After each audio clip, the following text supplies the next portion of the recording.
All right. Hey, welcome back, Chalk and Gavel listeners. Thank you so much for joining us. We just wanted to mention a few quick things before we dive into today's episode. First, we've added video to our podcasts. Ta-da! Look at us. So you can now watch us crack all of these bad jokes that you've been only listening to up until now. It's a huge improvement. I know. Yeah. You can see the video versions of these podcasts on YouTube and Spotify, I believe. You can still hear the audio-only versions on Spotify and all of the other podcasting platforms. But check us out on YouTube, or if you use Spotify to get your podcasts, you can see the video versions there as well. Yeah, just check out these mugs. You can also find us and links to all this stuff on our website, chalkandgavel.com. On chalkandgavel.com, you can also find our feedback form. We'd love to hear from you all and get your thoughts on the show. You can also hit us up on social media at Chalk and Gavel. Also on our website, you will find our teaching guide. So if you are looking for some education law content for your classes or professional learning activities, check that out. It's got lots of useful teaching notes and other ideas for using our episodes in your classes or PDs. Yeah, and lastly, please rate and subscribe to Chalk and Gavel on your podcast platform of choice, or on our YouTube channel. You can subscribe to us there as well. We would be so grateful if you would consider supporting our ability to keep the show going by becoming a friend of the show on Patreon for just $2 a month, folks. It's a steal. It's great. Yeah, so just go to patreon.com/chalkandgavel. And you can sign up there. That would help us so much. So thank you so much for listening or watching. And now let's get into today's episode. When are public schools required to officially recognize student groups? Can a school stop students from forming a gay-straight alliance? What happens when a school leader pulls the classic parent move? Well, if you can't play nice, then no one can play with it. Well, normally when that happens, in my house at least, there's tears, there's the occasional tantrum. But in this case, we didn't get tantrums necessarily. We got a lawsuit. Hey. Yeah. Wouldn't be Chalk and Gavel if we didn't. That's right. That's right. But, I've got a 5-year-old and 2 almost 2-year-olds, so I have no idea what this is like. Oh, yeah. I have no context. Yeah. What would you rather deal with, a tantrum or a lawsuit? Some days. Yeah. I'm with you. Oh, I'm with you. Parenting. Okay. Well, welcome to Chalk and Gavel, where we explore how the law shapes education one case at a time. I'm Chris Thomas. I've been a high school English teacher and a school attorney. And I'm Jamie Cudlitz. I've been a middle school math teacher and principal. Now we're both professors of educational leadership, working to empower folks to better understand and navigate the laws that profoundly impact our schools. This is the show that tells the fascinating stories connecting the courtroom to the classroom. So today we're covering an older case that allows us to really lay out lots of the characteristics and the guidelines of the 1984 Equal Access Act.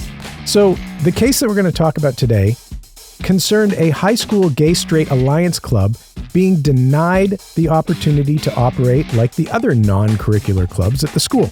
While it might seem that many school officials in this case were well aware of their obligations under the Equal Access Act, pressure from the community led to school officials making some, well, let's say problematic decisions. Yeah, like banning all clubs. Yeah, exactly. Yeah. And a lot of those clubs weren't necessarily banned. They were still allowed to, they were officially banned, but they were kind of allowed to operate. The piece of paper said, all clubs are banned. Right. The practice might have looked different. Right. So we're going to dive into all of that stuff today. So this is the 2003 case of the Boyd County High School Gay-Straight Alliance versus the Board of Education of Boyd County. Boyd v. Boyd. Chalk and Gavel is for educational purposes only. While Chris and Jamie always try to provide accurate information, the law is like what I'm willing to eat. It's always changing. This podcast is not legal advice and does not create an attorney-client relationship, but they promised me it would be a lot of fun. For you. Can I get my candy now? The kids are alright. The kids are alright.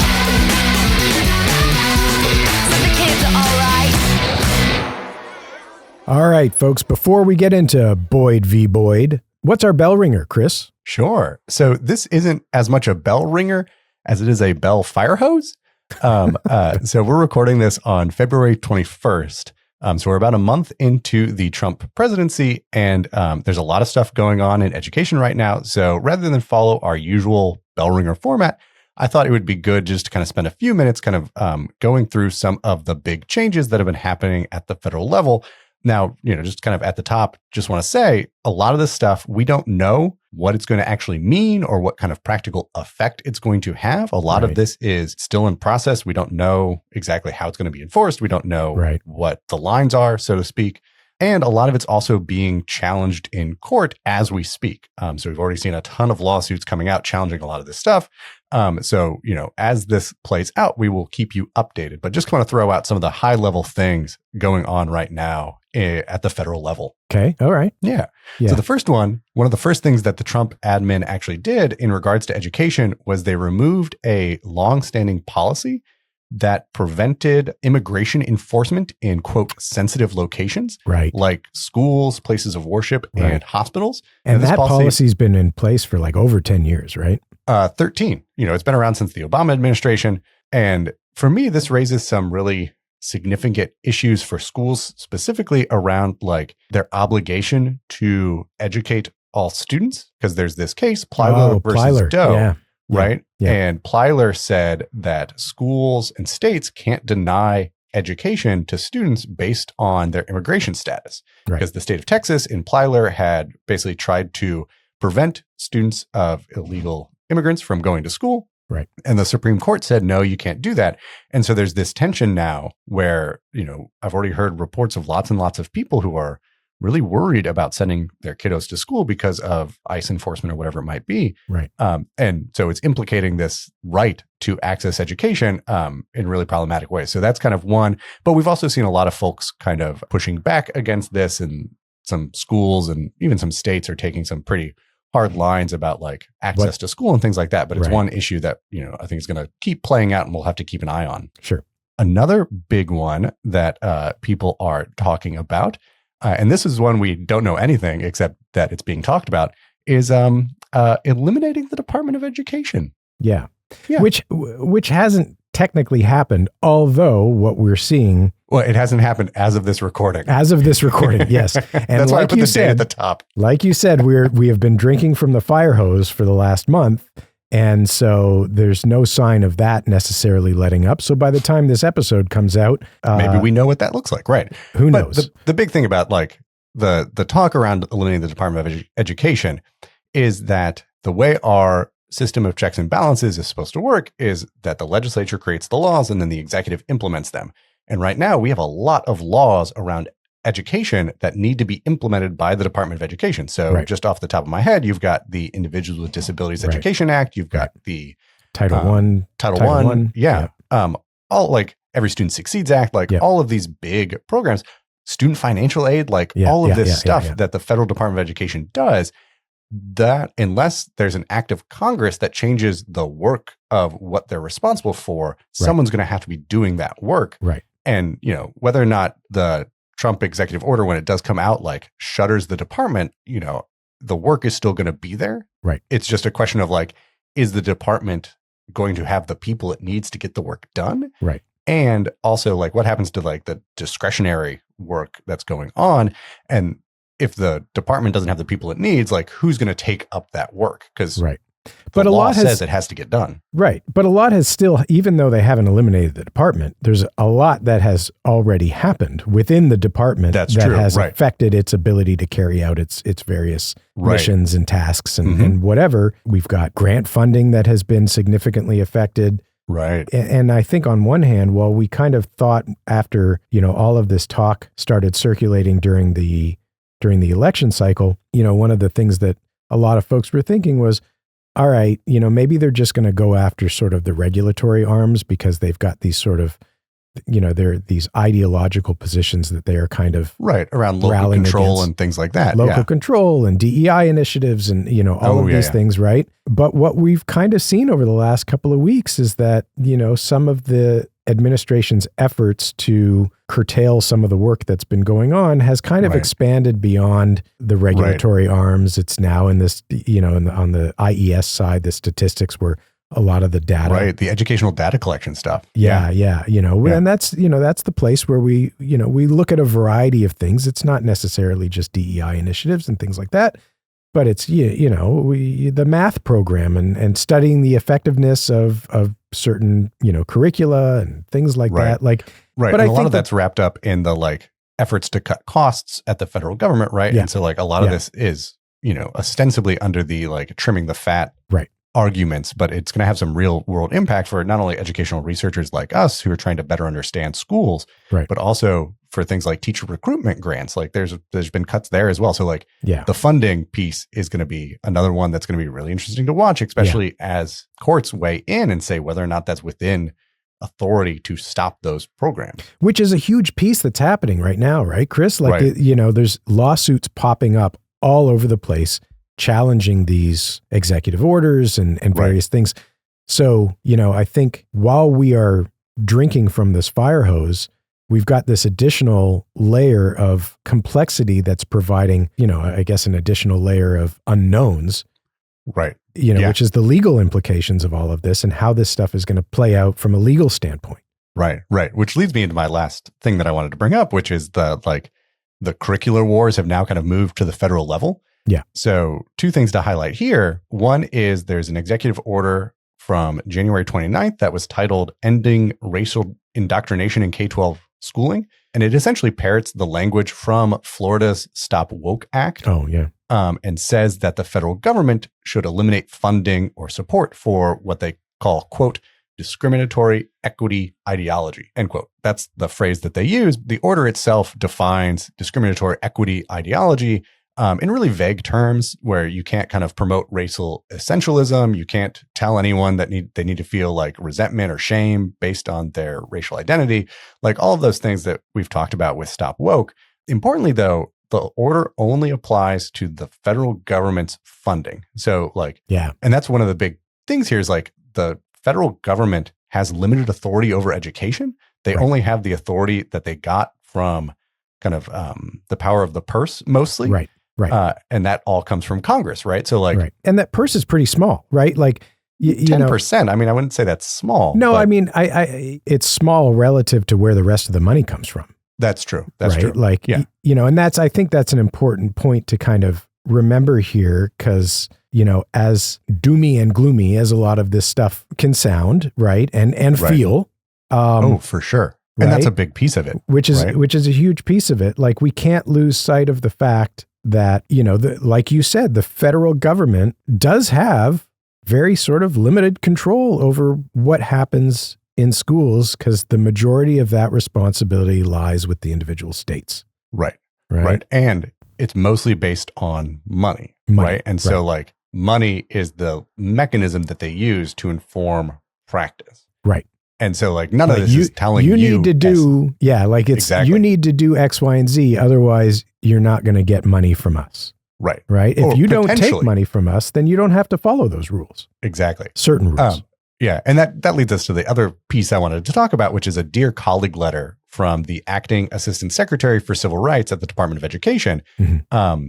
On Valentine's Day, actually, OCR sent out this letter, which reinforced and also reinterpreted how the department is going to think about Title VI's prohibition on racial discrimination in education. Okay.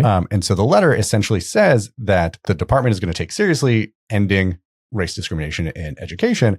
But it goes on to say that it views any action that is, quote, motivated by racial considerations as violating Title VI's prohibition against race discrimination.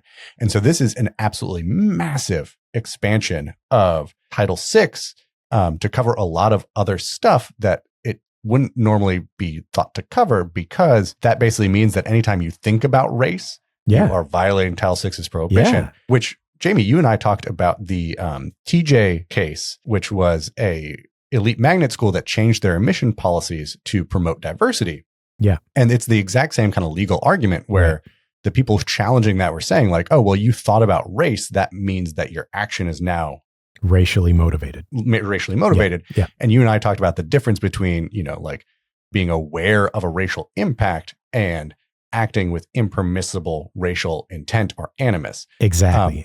So this is a further blurring of those lines that I think flies in the face of existing interpretations of Title VI. And so, Jamie, you talked about like limited authority at the federal government over education. Well, there's also limited authority at the federal agencies now after Bright Loper Enterprises. We talked about that got rid of Chevron deference. So this is a dear colleague letter. So it already doesn't have the force of law, and it is ostensibly an interpretation of a statute, and courts aren't going to defer to agencies' interpretations of ambiguous statutes anymore, according to Bright Loper Enterprises getting rid of Chevron. So if somebody challenges this, the courts could potentially play a much more significant role in determining what this means and how this plays out. Exactly. Yeah. So like popular media has kind of promoted this order as like a order for all schools to end DEI initiatives. Yeah. Right. Because that's one of the things that the order says is like, oh, well, these initiatives are motivated by racial considerations, therefore they are problematic.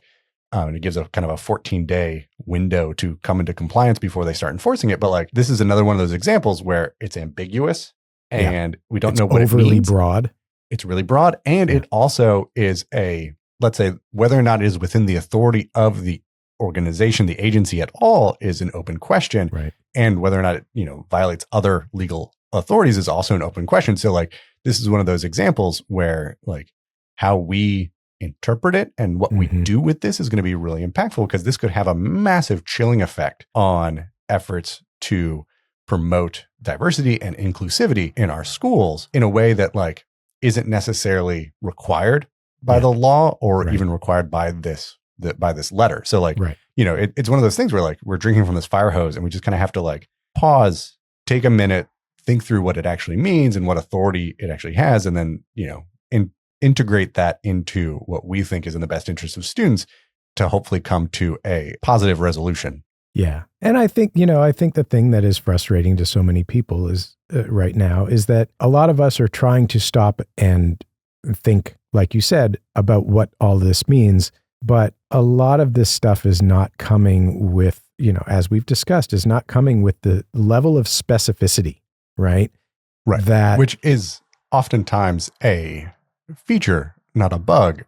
Right. Because the goal here is to create compliance without having to do regulatory work, because it'll basically motivate us to police ourselves. Right. But I think the way so many of these things have been phrased is pushing this more into the bug category rather than the feature category, right? Because of that chilling effect that it has. Would that be sort of an accurate assessment? Depends on if your glass is half full or half empty. Right. But, I'm with you, Chris. Like, I think that while a lot of this is very frustrating, is very concerning, is very sort of up in the air, one way to potentially look at this is like, all right, if this is up in the air, what kinds of things, and that's what we focus on in this show. Like, there's a lot of gray area everywhere. How can we know what we need to know in order to better navigate through that gray area? And right now, so much of this stuff is up in the air. So so much is up in the air. So like, the thing is kind of just like, don't overreact, I guess. Like that would be kind of how I would think about it. Yeah. But I would also say similarly, don't underreact. Like, this is not nothing. It all depends on who you talk to. To some people, this is nothing. This is what needs to happen. This is blah, blah, blah. To other people, this is the worst thing in the world. This is antithetical to everything that we stand for in education and blah, blah, blah. But the reality is where all of this is going to land, we don't know yet. So what we're going to do here on Chalk and Gavel is stay hyper-focused on all of this stuff so that we can help news. People make sense of it, right? Yeah. Just that's what we want to do here, is just help everybody kind of just make sense of all of this. As best we can. It's very hard. Right. Is there a Chalk and Gavel for the Chalk and Gavel hosts? Right. Like, oh yeah, we need that. We need our own Chalk. Yeah. So, but you know what, interestingly, like you said earlier about how so much of what's tied to these federal initiatives and these executive orders is, it's purse string kind of stuff. It's like, you've got to do X, Y, and Z. Otherwise, you're not going to get our money. Mhm. Or, if you're taking our money, you've got to do these things. Today's case involves predominantly the Equal Access Act from 1984, which is a federal funding statute, right? It's an act that's tied to federal funding, right? If you receive federal funding, that's you actually have a really to. good question. I'm pretty sure that it is. Yeah, you have to be receiving federal funds. Yeah, so I guess Yes. it is. So I was thinking whether or not it was passed pursuant to the spending clause authority or the ability to effectuate. Now you're getting civil into rights. things that. I'm sorry that precision matters to me, Jamie. No. Yes, precision is important. But no, you're right. If you take federal funds, you have to abide by the Equal Access Act. Right, and if you don't, you don't. Hey, look at that. So, yes, there's definitely more. There's more to it than that, but that's it in a nutshell. And this case that we're going to talk about today is all about that Equal Access Act. So let's talk about it. let's do it. So, like a lot of our cases, this one has a lot of drama in it. And yes, Is that because there's a drama club? there is a drama club involved, but it's not at the heart of this case necessarily. It's just got lots of drama outside of the drama department. This, I feel like my house is the drama department. Well, you've got 3 snow days in a row, right? It's been a rough week here at the Cudlitz household between travel up northeast and winter weather down here in North Carolina and no school pretty much for long. Anyway, yeah. So Yeah. So today, a good escape to record Chalk and Gavel. Yes. There you might hear some tantrums in the background if you listen closely, folks.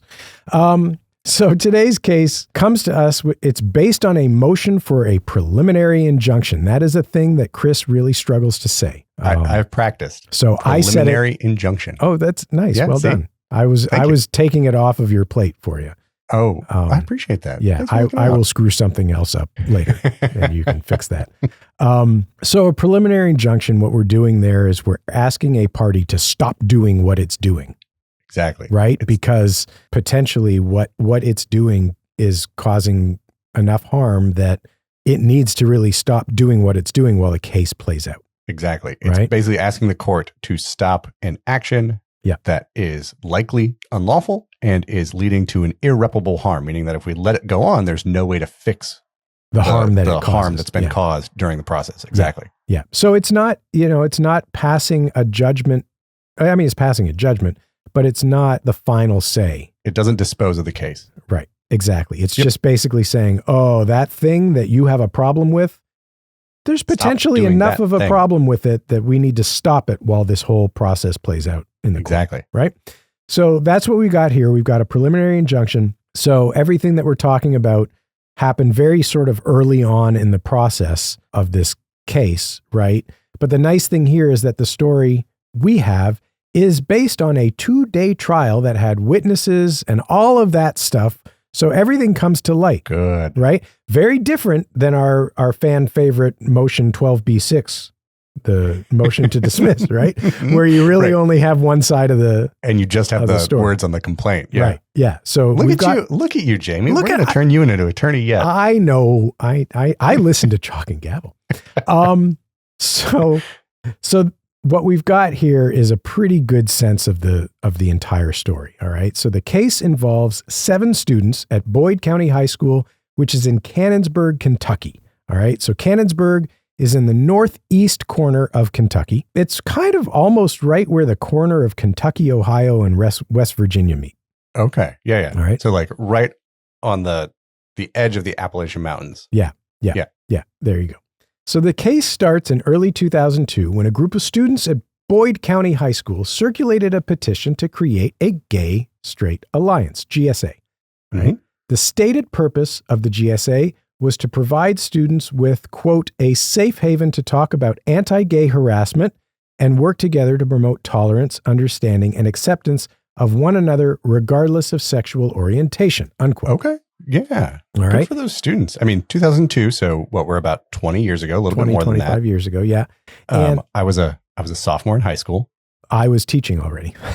Wow. Okay. Yeah. I mean, Yeah. Actually, when I was teaching, I was the faculty advisor for our school's GSA in California. So I'm familiar with GSAs. Gotcha. Now, it's important to note that all of this came about, well, maybe not all of this, but some of this was likely tied to issues in the school and the local community that were kind of described as serious problems with things like anti-gay harassment, homophobia, the use of anti-gay slurs and things like that. There were reports that at least 2 students had dropped out of the high school because of anti-gay harassment and things like that. So it seems like there was some sort of anti-gay culture. So there's a community need here then that the GSA is specifically responding to. That's what it appears. It appears like. So this petition was going around, and one of the English teachers, Kay King, becomes aware of the petition, and King then talks to the principal, Jerry Johnson, about forming the GSA. So wait, we've got Kay King and Jerry Johnson. These sound like comic book heroes, right? Because like we got alliteration. I just like their names. I think their names are great. Okay. All right. Yeah. So Kay King, English teacher, Jerry Johnson, principal, they have a conversation about forming the GSA. And during that conversation, Johnson says that he had already talked to the students and that there would be a GSA club because, quote, the students know a great deal about the legal issues. Okay. So I'm interpreting that to mean that the students basically made the principal aware that they were themselves aware of the Equal Access Act and what their rights were around forming a club like that. Yeah. Good for those students, right? Like to basically go in there and say, we know the law. We know the law. Our rights. You need to, like, this is going to happen. And if it doesn't happen, like, you are violating the law. Like, that's really impressive for a high school students to be able to have that kind of conversation with the principal. Yeah. Similar to what was attempted in our Bong Hits for Jesus case, right? He claimed to be well aware of his rights. He just kind of, I don't want to say he got it wrong because the Supreme Court eventually changed the rules on him. Yeah. But anyway, similar. Yeah. Students who know their rights. That's an important thing. Okay. So at that point, apparently the only thing that Johnson was concerned about at this point was avoiding a lawsuit. Right. Because he's aware of these students. He knows the students know their law. Right. He's aware of the Equal Access Act, most likely. Mm-hmm. And he knows that denying them the formation of the club would potentially invite a lawsuit. So King, the teacher, also talked to the superintendent, Bill Capehart, who told her that we lost the alliteration. Yeah. There goes your superhero theory. So King talked to the superintendent, who told her that having a GSA was the right thing to do and that he needed the students to follow through with it. Oh, wow. Okay. So we've got a supportive administration here. For now. Okay. But wait, there's more. There's more. King becomes pretty integral to the story because the students then asked her to be the faculty sponsor for the GSA, right? Okay. So, this is sort of a very standard club kind of rule, is that every non-curricular club, if you've got these non-curricular clubs, has to, have a faculty sponsor, has to, follow certain rules about when they meet, and, all that stuff. So King becomes, or at least is asked to be the faculty sponsor here. So we have this petition going around the school, and word continues to get out, and not everyone is as understanding or open to this idea as the principal and the superintendent were. Okay. All right. So there was some controversy percolating at the school and in the community. Mm-hmm. There's counter protests. Some students wore shirts to school that said things like Adam and Eve, not Adam and Steve. Okay. Yes. So we've got this petition being met with more speech. So, more students kind of exercising their rights. Yep. So in February of 2002, the group decided to apply for official club status for their GSA. Okay. At that time, the school administrators asked them to wait until the controversy over the GSA died down in the school community. So there's, up until this point, we seem to have school administrators who have been supportive and recognize the law. And now with them saying, oh, well, there's controversy here. So could you guys kind of put that on hold? Right. Well, you don't want to add fuel to the fire. So I guess I see that perspective. And I think that this kind of acknowledges the tough spot that these school leaders are in between kind of these deeply held community values or whatever it might be, and kind of their legal obligations to these students, as well as some like educational goals. So like the superintendent saying like, we need this, like it seems to suggest that like, they kind of recognize that this is a group of students who are being underserved and who aren't, potentially getting a fair shake in their education, given kind of these larger behaviors from other folks. So like, there's like educational values, there's legal values, but then there's also kind of this community push on the other side of the equation. And these school leaders are kind of trapped in the middle. So like, I guess to an extent, I understand the, like, let's just kick the can down the road, but it's also kind of like a Band-Aid. I say just rip it off, right? Because it's gonna hurt whenever you do it. Yeah. And I think that delaying it is, what makes the two of us kind of cringe a little bit is that we know the legal implications for that kind of decision, is that it doesn't help your cause from a legal standpoint, right? Like, again, you end up digging yourself too deep into a hole. Former school administrator here. So I totally get what you're saying. And, if there is unrest in the community, making a decision that is going to exacerbate that unrest, right, is something that I would be reluctant to do. Right.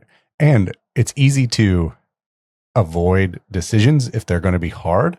Right. But that ends up like exacerbating the problem. Right.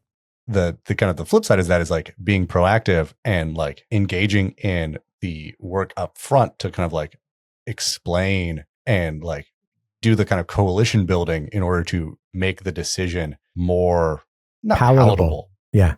Well, palatable, or like, build a consensus around this where like maybe people don't like it, but they at least understand it. Right. Yeah. Okay. So anyway, principal kicks the can down the road. Yeah. And the students, they agree. All right. The students say, okay, we'll wait a little bit, a month or so before submitting their application. They didn't have to necessarily, but they did. So while all this is going on, we need to point out that there's this special advisory group at the high school called the BCHS Diversity Awareness Council. Okay. That's actually cool that they've got, good on them for having a diversity awareness council at the school. Like that seems really like a good step, I guess, given kind of the community concerns we've talked about. Yeah. So this Diversity Awareness Council had a couple of meetings in February or March. At one of the meetings, student safety was discussed. They recommended that the GSA actually use a different name. All right. Yeah. And not necessarily a good look. The students did not take kindly to that suggestion. Well, they'd already been told to kick the can down the road a month, right? So yeah. And so now the students turned around and they said, that they felt the aim of the club was to promote understanding and tolerance. And if they were to exclude the word gay, then that would kind of defeat the purpose in a sense. And which, I imagine that's kind of where the community's response is coming from, is like this idea that like, we don't want to promote that lifestyle, or, however they're kind of thinking about it. Yeah. So if you take the word gay out, then it's tolerance and acceptance, which is a easier to get behind. Sure. Okay. But the student's saying like, well, this is about being tolerant towards people of different sexual orientations. So if we take that out, then like, what are we doing here? Yeah. Okay. Exactly.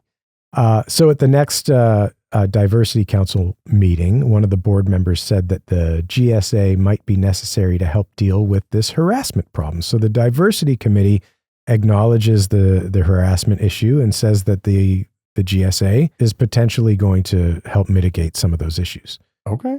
All right. So now So another person who kind of recognizes perhaps the need for this club. It seems like it. Yeah. So March 2002, the students finally submit their application, and that has to go through a site-based decision-making council. So here's another council Oh, good. So we got council number 2. Council number 2. Okay. All right. This council consists of 3 teachers, 2 parents, and the principal. Oh, All right? that's cool. So the I students appreciate got that they have parents on board. yeah, And so teachers. The students got told to wait until March. Things quiet down a little bit. They submit their application. Everything's great. Yeah. Seems to be going like what the principal said. Yeah.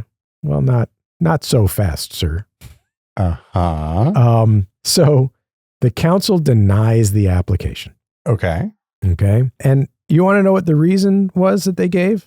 Probably not, honestly. They said, you know what? This application came to us a little too late in the school year.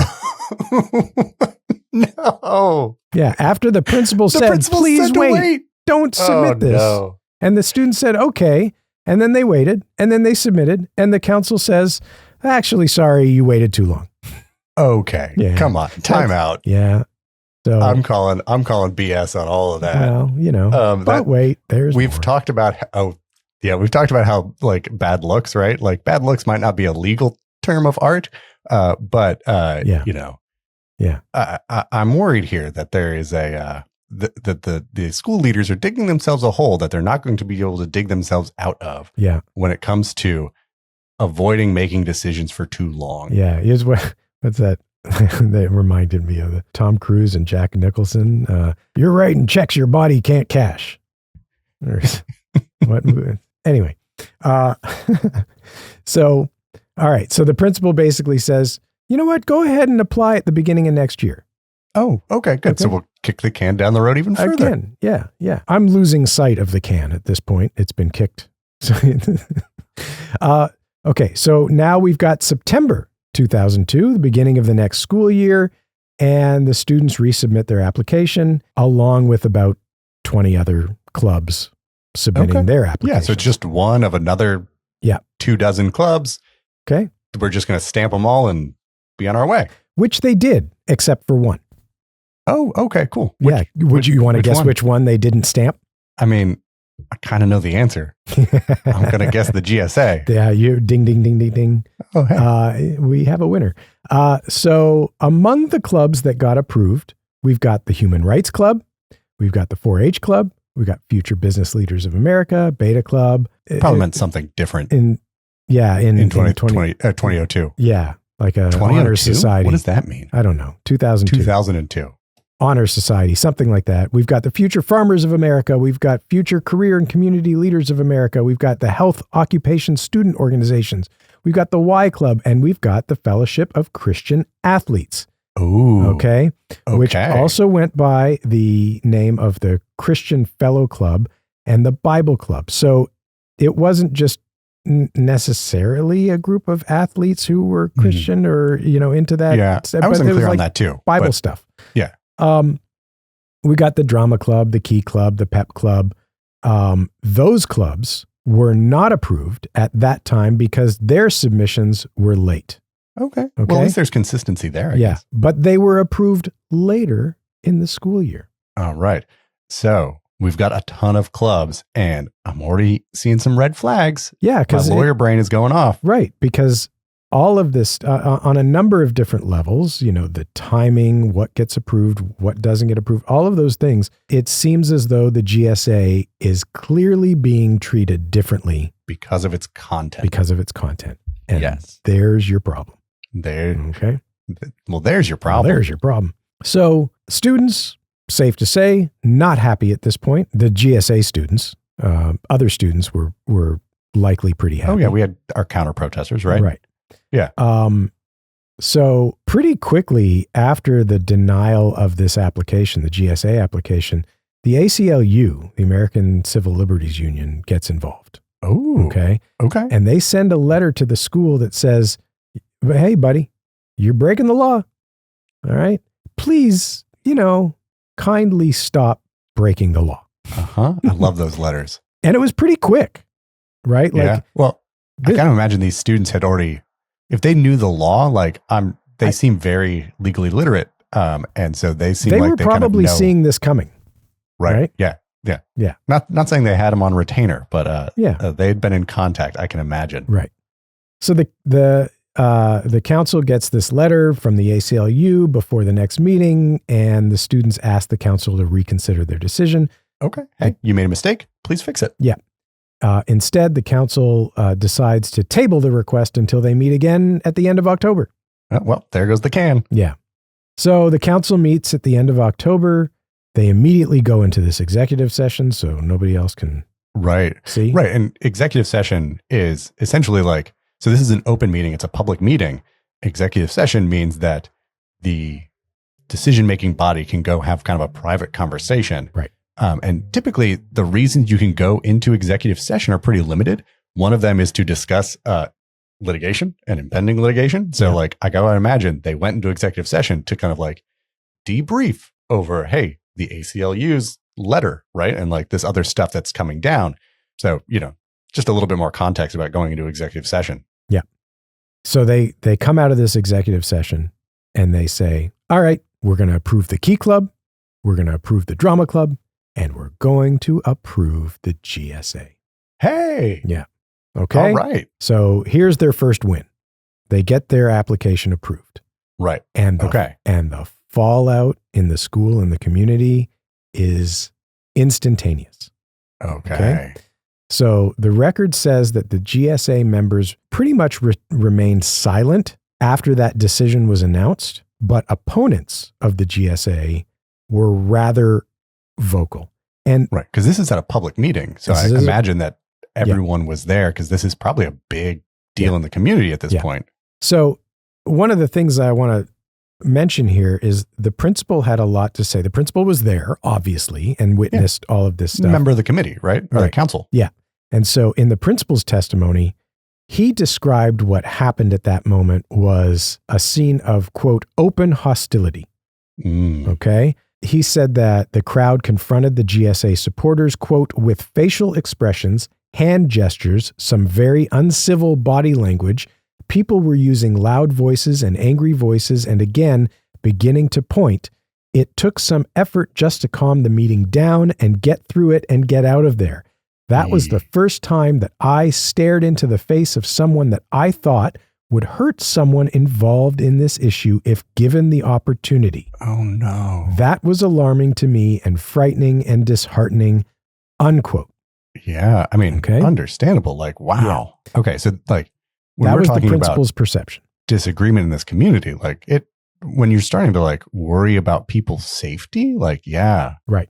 Okay. Yeah. So other folks who were at the meeting kind of backed that up, said that the reaction was horrible. And somebody else said something to the effect of, I honestly thought that, yes, a GSA is very much needed in our community. And these people right here needed to be mandated to go to the meeting. Like, so somebody was sort of acknowledging, hey, this is the reason why we need to promote this kind of tolerance and, whatever. Right. The club is justifying its existence by its efforts to create a club. Right.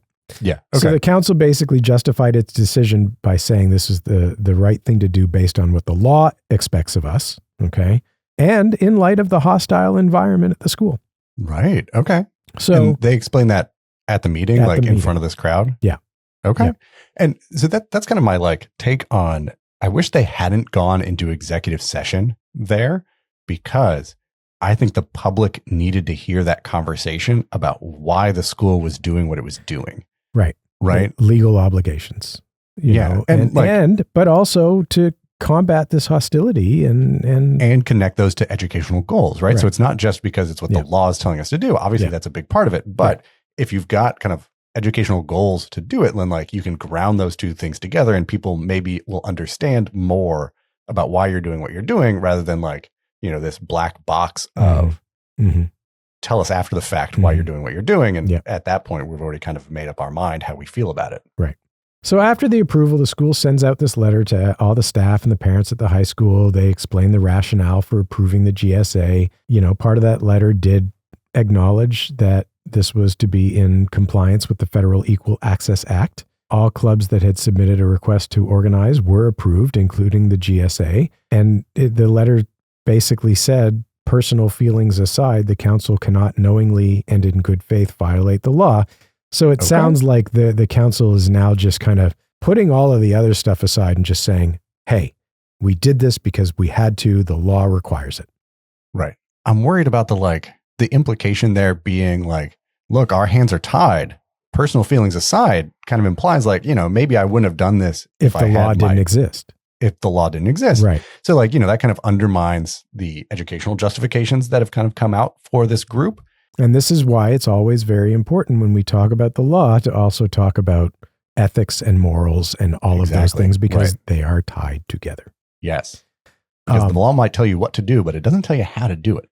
Yeah. So, just as a little background on the Equal Access Act, 1984 is when it was established. And it basically says that if a school recognizes any non-curricular clubs, they have to, if they recognize one, they have to recognize them all, unless it falls under certain, categories that are similar to sort of speech restrictions. If this causes a substantial disruption to the school environment, if it violates the rights of others, those kinds of basic sort of guardrails.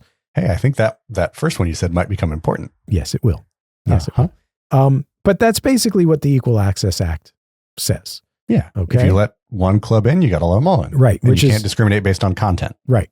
Which is, to your point earlier at the beginning of the episode where you said, if you guys can't play nice, then nobody gets to play at all. Then that's an option. Right. It's to take away all clubs. Yeah, exactly. Because if you don't have any clubs, then you don't have to recognize any clubs. Yeah. Hey, foreshadowing. Yeah, a little foreshadowing. That's what's going to happen, folks. But before that, what we have is a massive amount of sort of protesting that takes place. A couple of days after that application got approved, we've got roughly 100 students or so that stage a protest in front of the school. And that's huge because I don't know how big this school is, but I can't imagine it's that big. I don't know, but 100 students is still a lot of students. It's a lot of students. They're protesting outside before class. The principal basically comes out and says, okay, you've had your thing. Everybody needs to kind of go back to class now. And those of you who do not want to, if you want to keep this protest going, then get out of the way of the doors and go do it in the parking lot or something to that effect, right? Okay. So cool. A bunch of students go inside. A bunch of students really appreciate that response, right? Like, hey, these students are protesting. They're meeting speech with more speech, which is something that I've talked about before. Yep. And the principal is not restricting that. Yeah. But is not coming down with a hammer either, just kind of being understanding. Mm-hmm, mm-hmm. Good. Yeah. So, hey, cool. That seems okay. And then, the rest of the day pretty much goes on without much disruption. Nice. Okay. Then on November 4th, 2002, which is about a week after all of this, about half of the student body just decides not to come to school. No. Yeah. So they're boycotting school? Boycotting. Yeah. Oh, okay. They're boycotting. Get out. Every now and then, folks, I like to throw something in that wasn't in our script and see what that does to Chris. Oh, that was awful. That was great. I really like their boycott, just because that it's so powerful, right? While I might not ideologically agree with these students who are opposing the GSA, I can applaud their use of their speech, right? I think good for them. Have your voice heard. Right. Obviously, a boycott is a little interesting because now you've got some truancy concerns and stuff like that. But, you can't punish them for what they say, but you can punish them for what they do maybe. Right. But it doesn't sound like anyone actually got in trouble for this because it's probably just a sick out where oh no, I'm sick. I can't come to school. Yeah. And what are you going to do? How are you going to prove that? Yeah. So, with all of this, things are definitely not dying down here. They're kind of escalating. Sounds like it. Yeah. And so, according to the report, it sounds like all of this escalation is being driven primarily by the opponents to the GSA and not by members of the GSA. Okay. Right? Or their supporters. Yeah. All right. The assistant principal testified that none of the controversies or issues surrounding the GSA were provoked or instigated in any way by GSA supporters. Instead, any threat or danger to students or staff were mainly from the people who were rallying, against the GSA. So that was the assistant principal's testimony. Okay. The only evidence that the GSA members or their meetings caused any disruption to the school was the testimony of one student who said that she left a class early because of supposed pressure from GSA supporters. That's the only evidence that exists in this report that, Got it. And so it sounds like most of the disruption, the controversy is coming from the opponents to the GSA. And it's also not happening at school, right? Like, so it doesn't sound like it's disrupting school at all. No, everything seems to be kind of going on business as usual at school. Classes are happening, things like that. So it sounds like this opposition or whatever is occurring outside. Maybe it's not outside of school completely, but outside at least of the walls of the classroom. Yeah. So the superintendent, the school board, they're obviously receiving tons of phone calls and complaints about the GSA at this point. That's probably to be expected given everything that we've said. Level of controversy in the community for sure. Yeah. So they're upset. They're concerned about this GSA. Some of them are threatening to pull their students out of schools. Others are supportive. And even more folks are basically just expressing their concern or their worry that this whole thing is just a powder keg, right? And students and staff might not be safe. Like they're not anti or pro GSA. They're just saying this is too much, right? Right. Which understandable given kind of some of the testimony we've got. Exactly. And so that this is going on for the better part of a month or two at this point. So we get to about the middle of December in 2002, and the superintendent comes up with a solution that was designed to end the, quote, fury surrounding the GSA. Okay, so this is all happening because of the GSA. That's the fury surrounding the GSA. Yeah. Okay, and so the solution that the superintendent comes up with is, as we've said, let's get rid of them all. So all non-curricular clubs are banned for the remainder of the school year. However, not so fast, because he does turn around and he says, you know what, there's a couple of clubs that we're going to identify as curricular in nature. So they wouldn't apply to the ban. Got it. Okay. All right. So the Beta Club and the Key Club. And those were identified as curricular, even though they had been identified as non-curricular in the earlier letters. Ooh, okay. Documents. So we've got, anytime you change your tune. Yeah, that's more bad looks. Yeah, it's a potential problem. Right. Yeah. So the decision-making council meets and declines to vote on the superintendent's proposal, which effectively defeated it and allowed the GSA to continue to meet. Oh. Okay, and so this invites a little bit of intra-district drama. I was going to say, now we've got the superintendent saying, hey, I want to get rid of all non-curricular clubs. And we've got the school saying, well, we'll consider that, but not right now. Yeah, exactly. So therefore, we're going to continue the status quo. Yeah. So on December 20th, probably right around the time that they're all dismissing for winter break. I was going to say, yeah, that's like, 5 days before Christmas? So yeah, you're probably already on. Yeah, depending on the winter break on the calendar, right, and where it falls, but potentially it's right around there. It's right around there. So the board just what I want to be doing. Yeah, 5 days before Christmas. Yes, the board holds an emergency meeting. Okay, the school board for the district. Yeah.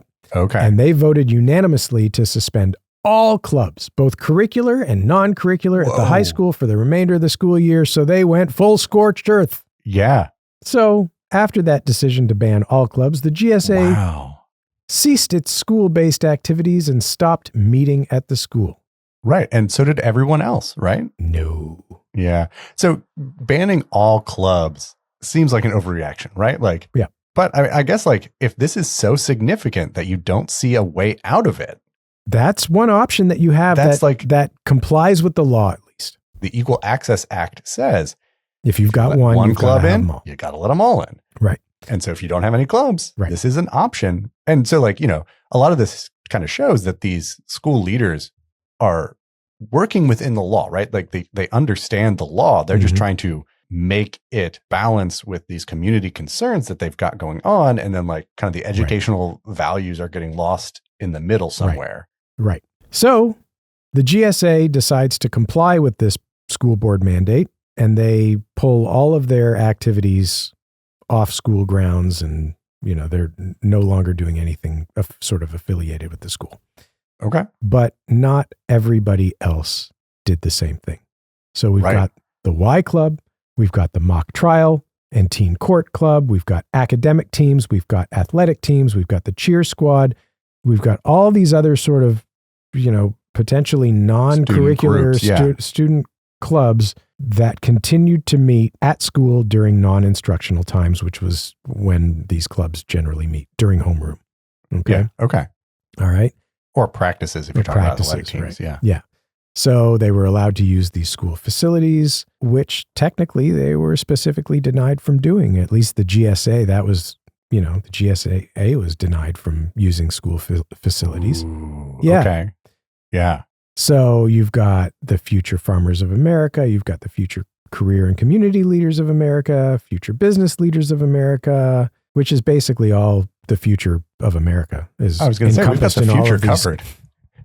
All these clubs. So some of those clubs were necessary for technical education courses, but there were 4 other clubs that we really need to kind of zoom in on here because they may not be curricular in nature. Okay. And this is what the court ended up ultimately wrestling a lot with, was looking at particular clubs that were essentially identified as curricular in nature. And the court had to say, we need to double check and make sure that these are curricular versus non-curricular clubs.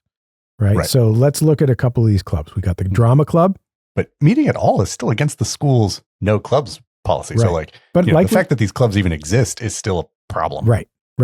So we got the drama club. That's a school-sponsored club. It puts on plays. Oh, good. Surprise. It's not necessarily connected in any way to any course. Students don't receive any academic credit for it. So, it's not necessarily curricular in that. It's not part of a course, yeah. Respect.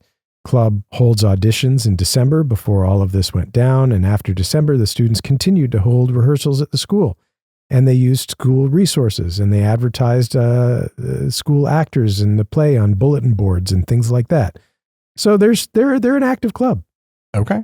So that one, drama club maybe could be curricular depending on if there's a drama class or if it's part of a unit. But it sounds like here, this is just a club. Not the case. Okay. Yeah. So another club that we're going to focus on is the Bible Club. Okay. This is the Fellowship of Christian Athletes or whatever. Yeah, the different names they use. So that one is pretty clearly not curricular, right? Yeah, this is Kentucky, not Oklahoma. Hey, sorry. Good point. It's also not a charter school. Right. So we got this Bible club. Obviously, that's not required for any course. At least 5 times after December 2002, when this ban went into effect, a group of students led by the student who led the Bible club before they were banned, those students all met in the hallway in front of the assistant principal's office, and they engaged in Bible club activities. So they kind of continued to do their thing. Yeah. We've got the class executive councils. Now, this is the freshman, sophomore, junior, senior executive councils. Freshman and sophomore ones were not active. They weren't doing anything in the first place, but you've got the junior class. That executive council, they plan prom, they select the class rings, they do that stuff. Okay. The senior class that has it a little easier. They plan the school trip, the talent show, and they order a class t-shirt. Okay. Wow. That's essentially what those clubs do. Significantly easier job. Yep. But they continue to meet. None of those things are curricular. They're not tied to any course or academic credit or anything like that. But the junior and senior class councils continued to meet after December. They met during homeroom, which was when those clubs were initially meeting to begin with. Right. Which is a 25-minute period at the beginning of the day. And we also have the Beta Club. So it's like an honor society, community service-based honor society, right? And they continued to meet during homeroom. And they used the intercom for announcements and, those kinds of school resources. So we've got all these clubs that are continuing to meet. Continuing to do club stuff, but maybe aren't necessarily calling themselves clubs. Yes. All these clubs kept clubbing. Okay. Except for the GSA. Right. All right. Yeah. So what did those GSA students do, Chris? Well, I'm imagining they saw all of these clubs keep clubbing and they said, well, we want a club. And so they filed their lawsuit. So in late March or early April, so this is all still within that same school year that they got approved in. So not a lot of time has passed. Right. And it's only been 3 months since the superintendent said, no more clubs. Right. We're getting rid of all of them. Right. So the students, they sue the school board, the superintendent, the principal, typical for this kind of thing. They sue everybody. And their claims are pretty simple. They allege that the school violated their rights under the Equal Access Act that we've talked about already, Right. and also the First Amendment, because it engaged in viewpoint or content discrimination against the GSA because of the content of their club. And the allegation is basically just that you denied the GSA the same access to school facilities as everyone else based on the content of our club. Right. And there's also a Kentucky law claim in here as well, but I also know nothing about it, and it's not important to the court's decision, so I'm not going to talk about it. Okay. Yeah. You just did. Simple, right? Well, I guess I had to include it for comprehensiveness. Okay. So the students immediately move for a preliminary injunction. We already kind of talked about what that means, Right. but it's basically asking the court, it's the students asking the court to stop the district from stopping them from having a club. Right. And that's a little bit odd, but it's basically like, hey, court, tell the school to stop violating my rights. Yes. Yes. And so to get a preliminary injunction, you have to prove that you have a strong likelihood of success on the merit of your claims. Mhm. You got to prove that you're going to suffer an irreparable harm. You got to prove that there's not going to be substantial harm to the other party if the injunction is granted. And you have to prove that the injunction serves the public interest. Yeah. So that's what you have to prove in order to get a preliminary injunction. Here, like 3 of those 4 are pretty slam dunks. Yeah. Irreparable harm, courts have said like a denial of your expressive liberties is irreparable harm. There's no Yeah. way to fix that after the fact. Yeah. So check that. There's not going to be a harm to the school having to give the injunction. So basically like telling them not to violate people's rights isn't going to harm them. And there's no Yeah. evidence here that it would be harmful to allow the GSA to continue to meet. And then protecting expressive interests clearly serves the public interest. So Right. everything comes down to whether or not the students have a substantial likelihood of success on their Equal Access Act claim or their First Amendment claim. Right. And I think it's probably, we'll go into a little bit of detail about why the court said yes, but it's probably not very surprising to you, the listener, after listening to everything that we've just said, that the court did find that there is a significant likelihood that this was a violation of the Yes. Equal Access Act. Yep. Yeah. Though there is a very important wrinkle based on that material and substantial disruption exception. Exactly. So, Yes. that's kind of where that's where the rubber meets the gray road area. here. Yeah. But, Because Jimmy, you obviously already there's a lot of disruption happening. there is, but there's 2 caveats there, right? Yeah, Like, I know where you're going with this. So the 2 caveats, though, are that it's not the GSA students who are causing the disruption. It's people Right, who are so, like, opposed to the it's the speech people that who are you're opposed to it. restricting. Yeah. Yeah. And so the court looks at this and says, according to Tinker, which is where that language comes from, Mhm. Tinker only applies to the student's speech as the thing that causes the disruption. Yeah. You can't allow people to respond to that speech to justify silencing the speaker. Yeah. Because if we did that, that would recognize a heckler's veto. Yes. Basically, this idea that people could get their speech shouted down by someone who doesn't agree with them. And that's bad. Yeah. That's bad for the First Amendment because we want We to want have to this protect robust- speech. We don't want to protect. We don't want to reward bad actors who are trying to silence other people's speech. Yes. Yes. Yeah. Yes. Yes. Right. And so here we've got the students who are, asking for this GSA, and it's the response to that that's causing any disruption. Right. So that's kind of the strike 1. Right. Strike 2 is that none of the disruption happened at school. So it didn't disrupt the operations of the school. Right. And that's what the Equal Access Act specifically says. It says that the material and substantial disruption has to interfere with the orderly conduct of educational activities within the school. Yeah. And because it's not happening within the school, Or you at don't least, fall within this exception. at least it's not happening within the school in a way that impacts the educational, The provision of education. right? Like, so, things might be happening in the hall in between classes or before school or after school, but it was clear from the report that none of this was really impacting teachers' ability to teach and things like that. Right. It was interesting to me, though, to read in the court report that King, remember the English teacher, she claimed to have received threatening letters and had her car keyed Right. at some point. But at the same time, she also said, I was able to keep teaching or Right. something like that. So, while that kind of harassment clearly didn't affect her in a way that prevented her from being able to carry out her teaching duties or whatever, that, is one of those, like we've talked about before, how these cases are very context specific. If that was a different teacher, right, and they were getting threatening letters and they had their car keyed, maybe that would have impacted their ability to Right. But that would still been not the people speaking themselves, right? Exactly. And exactly. that kind of leads into something that the court kind of hints at, which is this idea of like, if you've got people responding to speech in disruptive ways, the right answer isn't to silence the speaker. It's to deal with the people responding. Yeah. Right. It's to deal with the disruption. Exactly. The people causing So, the disruption. right. Yeah. So like, and obviously they have free speech rights too, which is kind of like that counter protest that we talked about where like the students outside of the classroom doors picketing the school, like, But the law, like you said, the law has been very clear on if you're going to violate somebody's rights in those situations, whose rights should be protected more. Maybe that's not a good way to say it, but like, if we try to boil it down to that sort of simplistic argument, you've got speech and then you've got other speech, right? Mm-hmm. And and the First Amendment has a, let's call it a default rule of more speech is good. Right. So we're not going to let one speech outweigh another speech, but we're also not going to let disruption as a result of someone's speech be used as justification to silence that speech. Yeah, exactly.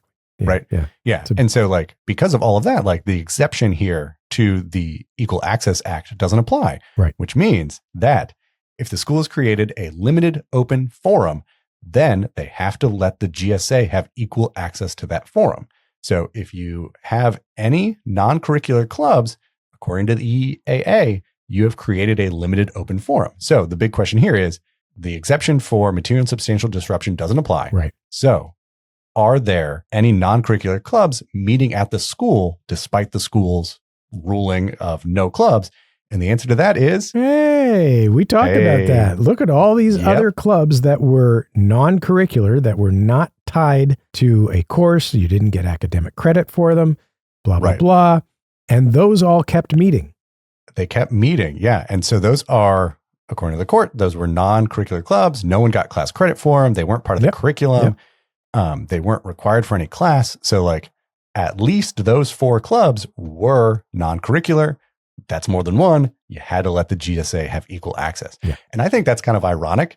And it's ironic because in the 80s, when the Equal Access Act was passed, it was passed with the desire to kind of counterbalance schools who weren't allowing Christian groups or religious groups to form on campus for Establishment Clause concerns. Yes, yes. And so the Equal Access Act, it says that you basically can't discriminate against clubs because of their religious, political, philosophical, or other content. Yeah. And so, the initial intent, part of the initial intent was to make sure that schools were not denying access to religious groups. Yes. But now here, we've got a religious group that was still meeting at the school. And now we're the denying EAA access. is being used to justify a GSA. Yeah. And it still applies because the EAA says you can't discriminate based on political or philosophical or other content. Yeah. So like, it's ironic that like we've kind of, you see the evolution of how the EAA is being used.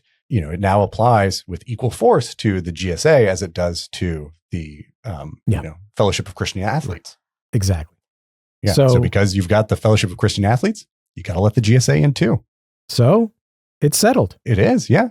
The exception doesn't apply. You've got a limited open forum. Therefore, you got to give the GSA equal access. You didn't do that. So therefore, school, you violated the Equal Access Act. Yeah.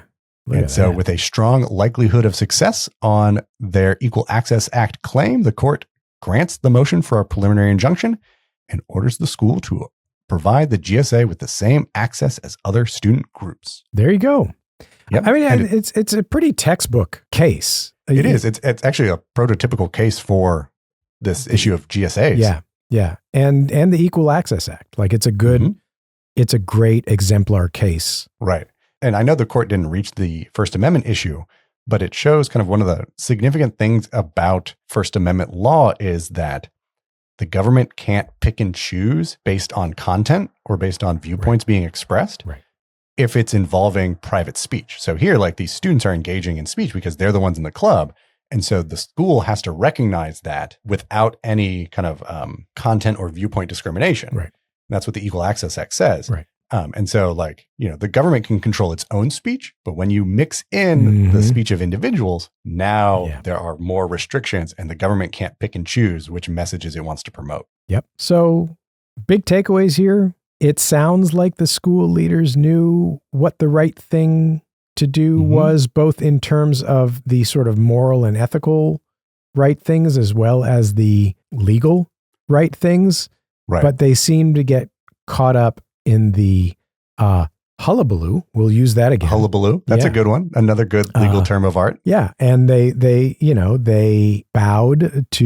potentially bowed to these community pressures and whatever. Right. And maybe their intentions were good. Right. In terms of kind like the practical concerns, we, right? We gotta take this volume level down a little bit. Right. But which is, I think, why this is such a great case study. Yes. School leaders stuck between a rock and a hard spot. Sure. Yeah. Sure. Like, because they've got all these different legal, ethical, educational, practical concerns. Operational. Operational. Yeah. Like, and if they're worried about like the safety and well-being of their students. Yeah, no, I totally understand that. And also, right. Like it's one of those things where like you just put all this stuff into a garbage can and you kind of see how it plays out. Yeah. And that is a tough place to be for these school leaders. It is. And that's why like when they started kicking the can down the road, I think being proactive goes a much further way to alleviating those concerns. Yeah. Especially if you are communicating in ways that affirm why you're doing what you're doing in terms that people can understand. And so maybe that could have gone a long way to not allowing this to kind of like percolate into this bigger issue or snowball into this bigger issue. Right. Yeah. Kind of taking the approach of, I'm going to try to meet my obligations to maintain a safe and orderly environment by attempting to sweep under the rug the big issue here, as opposed to saying, you know what, I got a big issue here, and how can I try to address that big issue without sweeping things under the rug or without violating people's rights or without, even though the easier thing to do is to sweep the stuff under the rug and hope that things simmer down. Right. But instead of simmering down, you basically just made a pressure cooker. Yeah, exactly. And then things, the pressure was released in the form of a lawsuit. And then we got this. So anyway, I love this case. Thank you for digging this one up, Chris. I think this is again, like I said, it's a great exemplar case that really does a great job outlining the Equal Access Act and what it's all about.